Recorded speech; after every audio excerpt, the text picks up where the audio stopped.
Continuing Parsi Piety from The Treasure of the Magi, a study of modern Zoroastrianism by James Hope Moulton.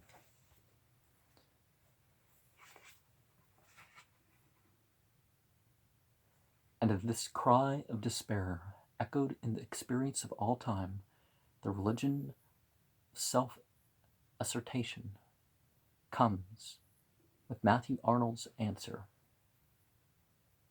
Alone, self-poised, hereafter man must labor, must resign his all too human creeds, and scan simply the way divine. Let that be a lesson to all churches that invent creeds.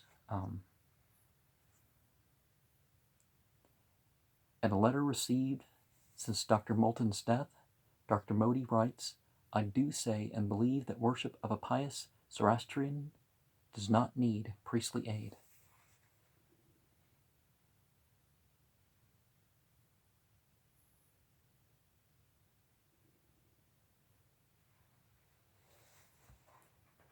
It is not to be wondered at if soul hunger has perpetually sought salvation on terms which give poor humanity a brighter hope. Dr. calling humanity a failure and saying, oh, you're going to be saved. That's not sure how that's a brighter hope to say that, we can't redeem our, we don't have the means to redeem ourselves. Dr. Dalla gives us an account of mystical schools which flourished 3 centuries ago and borrowed their theory and practice from Hindu yogism. The borrowing impulse has been strong in latter times. A few years ago, there seemed to be some tendency to find the satisfaction of realized need in Christianity. Unhappily, this did not last long. Well, because they were wise to it, right? India strangely believes that Christianity is a Western religion, and the educated Indian today is suffering from an acute attack of nationalism. And, no, this is not quite that, but certain aspects of Christianity certainly did adapt things particular to that region, or whatever region Christianity and its holidays set up. So that's, we who are nationalists ourselves, that's another thing that's allowed the Ku Klux Klan and the Nazis and stuff to get so powerful, was this for the country. The followers of Jesus do not fight for their country, as the Bible says. We who are nationalists ourselves cannot but applaud and wish well to such a movement in abstract, but India's interests are very badly served when men clamorously assert that she has nothing to learn from outside. I'm not sure that they were actually saying that. It suits some of her interested Western flatterers to make her the chosen home of the spirit, while the rest of the world wallows in materialism. Wiser and truer friends will tell her that no nation lives to itself, and that in these days, less than ever, we can afford to dispense with the fruits of other men's thoughts and experience. Again, I don't think that they're actually saying that. They're saying that, what I've seen of their words for themselves is that things are open for everybody to understand and experience further. It was just that they didn't believe in prophets per se continuing into our modern age as far as something that divinity would call us towards. It suits some of her interested Western flatterers to make her the chosen home of the spirit, while the rest of the world wallows in materialism. Wiser and truer friends will tell her that no nation lives to itself, that in these days, less than ever, can we afford to dispense with the fruits of other men's thoughts and experience. Okay, sorry, I said that. The West receives with gratitude the contributions of India to the world's treasure of thought and poetry. Witness the popularity of Tagore, but when the rubbish of occultism, well, all religion is occultism, thank you very much, is palmed off as the right product of Indian thought, the rest of the world shrugs its shoulders and passes on. Unfortunately, for reasons we discussed before, this imposture has not been thoroughly found out in India, and it is still popular as a thoroughly native output. Largely under this influence, Parsi piety tends today to a very eclectic habit. Few finer examples of true religion could be found in India than in the life of the late B.M. Malabari. His magnificent work for womanhood, his inflexibly honest and devoted toil for the highest interests of his country sprang from the unmistakable inspiration of religion. But though he was a Parsi, it was not his own faith alone, or even mainly, which inspired him. He seemed to have owed not a little to the higher side of Hinduism, but much more to Christianity. That he had little distinctively Parsi about him is sufficiently shown by the verses his biographer quotes, asking for himself only a humble grave in some wild to be inscribed with these 3 words only: God be praised.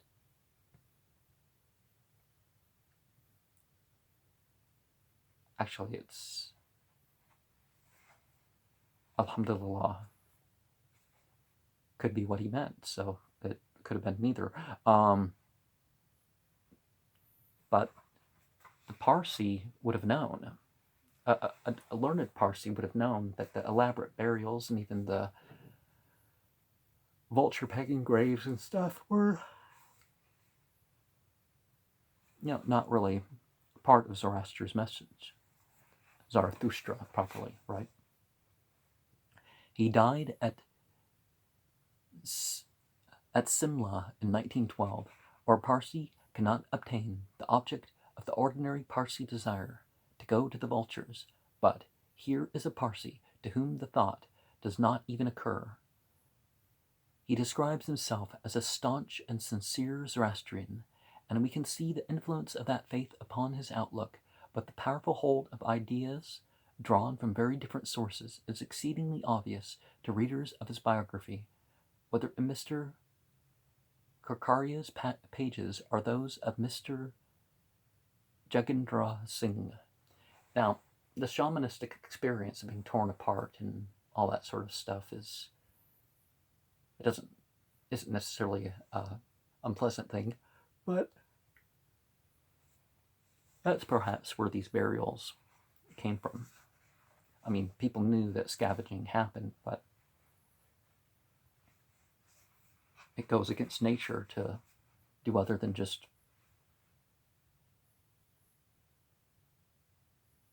bury a body or wrap a body, because you want to cover it to not look at it and help you carry it, because it's going to be rotting, and even if it's fresh, it's, The same may be seen in other shining examples of piety.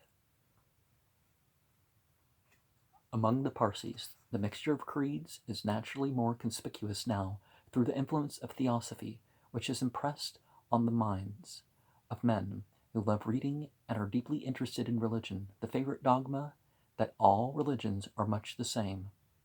Well, aren't they all mostly the same if you compare their beliefs and practices and take away the fact of, especially when you're considering material cultures to be different from one area to another? Typical, and accepting some differences when people are fanatical about the material culture, but most religions actually do have that element. The biblical religion certainly does have things that, it has to be this particular, material culture. Islam stands outside of that, but there's certainly people who think that a hijab is a headscarf and a chador is, what people have to wear.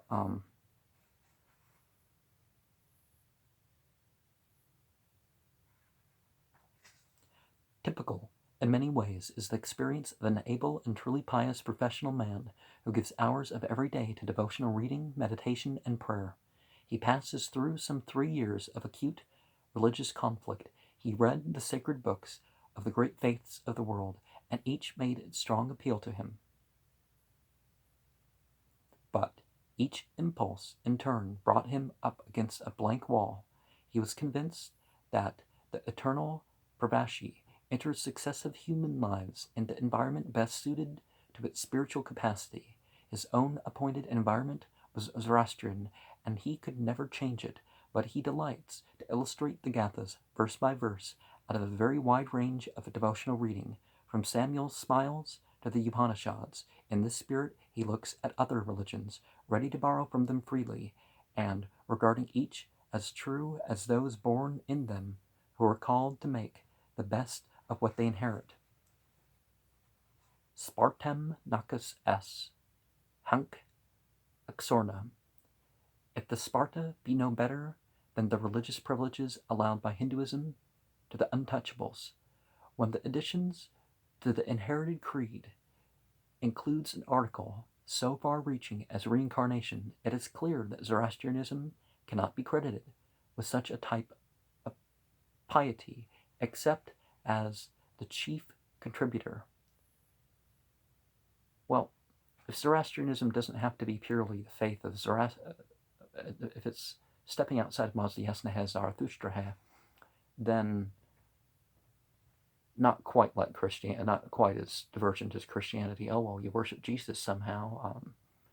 He's God in one of 6 ways or 7 ways, and that sort of thing makes a Christian. Zoroaster, okay, the Zoroaster's there somewhere. Islam and a lot of faiths, you can't just say, well, we consider him a good teacher and we'll take something from him, In this case, however, there's no mistaking the fervor of spiritual life, the real and deep communion with God, which the Parsi rites mediate. Nor, on the other hand, is there any question as to the influence of latter-day Parsi doctrine in the exclusion of all missionary feeling, the deliberate leaving of mankind to struggle on with what it has. Eclectic and exclusive, Parsi piety thinks it less blessed to give than to receive. I'm not sure it quite says that. The gospel of prosperity is actually more of a Christian doctrine, and there's some scant support for that biblically. The one verse, verses 200 to the contrary, about the blood and soil Zionism, like 2 others or something. There is a course, so it's actually supported directly, rather than just presuming, well, these people like to be wealthy and they don't like to insert people because they don't want to dilute the wealth or something of their community. Yeah, that's problematic. But there is, of course, religion of a simpler and more old-fashioned sort, especially among women. A successful Parsi barrister who became a Roman Catholic 30 years ago, during visits to France in the Cambridge long vacation, told of his mother's prayers, to which he believed he owed his own soul. She would keep the prayers of the midnight watch regularly, and so fervent was she in her faith that her son deferred, during her lifetime, his open confession of Christianity. She prayed better than she knew. Well, perhaps she knew better than these Christians, right? How much of this kind of piety there is among Parsis, it is naturally impossible to estimate. Now, see, she was keeping the faith at the prayer between dusk and dawn. It is to be feared that there is much less than there used to be. Thinking Parsis are generally rather pessimistic about the religious condition of their people, and the prospects of a revival are far from bright. The sympathetic onlooker can escape a profound doubt whether the religion contains a dynamic which might bring revival. Parsi seekers after God are in a very similar case to those who in the Roman imperial age turned eagerly to every new Eastern cult that seemed to offer warmth and light. Their own ancestral religion was cold at best and now was dead. The new worship of the state was no religion at all, and philosophy only offered to satisfy the mind. Heart hunger welcomed orgiastic cults from the East, and would not stay to ask if these wild frenzies had a real fire behind them, or only a fitful semblance that would soon die down. Now, the Soma cults and the Rasa cults would show that these people didn't understand it, just like modern concepts of yoga. Stretching and breathing is not yoga, thank you very much. Tantra is not, just elaborate sexual practices, but to such deep weariness came the gospel that satisfied every need. The question of questions for a people in like condition today, whether the pride of a great inheritance will still hold them back from accepting the logical outcome of their oldest and purest revelation, the gospel, which comes not to destroy but to fulfill. And of course, as one knows, the Christian didn't understand the word plerose. And plerose meant that Jesus was not doing away with the old law, that the person that came to him, taking the whole Son of God literally thing and being exercised, the person who addressed him as the good Lord, and he was like, well, I don't like anybody to be called this but God. Much like the Sufi of today, who perhaps in getting a title like Maulana, the disposer of affairs, just like the Ishvara of yogism, there's an ultimate Ishvara, and out of respect of that ultimate Ishvara, they were like, I don't want to be called this, even if I am controlling my thoughts, emotions, and sensations, through my actions, of course, that I don't want to be called this, even if I control them, instead of them controlling me.